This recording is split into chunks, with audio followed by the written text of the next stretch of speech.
Welcome back. Hopefully you've picked out a video. It doesn't have to, or an animation by Romain Laurent. It does not have to be one of my, the same one I'm doing. It can be one that you want to do, but we are going to start storyboarding this. And to do that, we kind of have to analyze what is happening exactly in this animation. First, you need to notice that the background does not change. In fact, that's very, very steady throughout the whole thing. So I'm guessing that that was probably just one shot. The second thing that you need to notice is that his body form does not change or move in any way at all. And that's probably part of this same shot overall. So the only two things that were brought in was this flipping skateboard and his head nodding and then his hair tousling a little bit.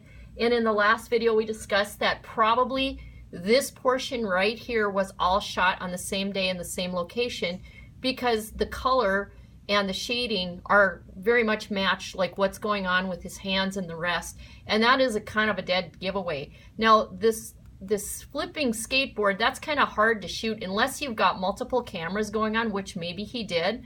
Maybe he's got a super fast camera that's able to hit this thing as it's flipping like that.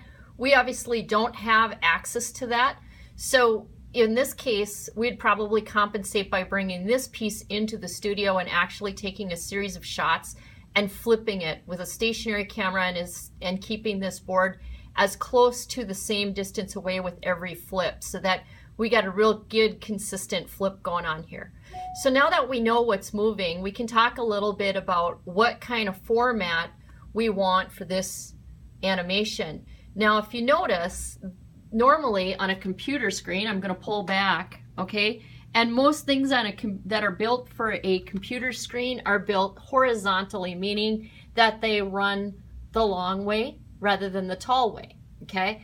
This particular animation though is actually constructed the tall way, or we formatted it as a portrait.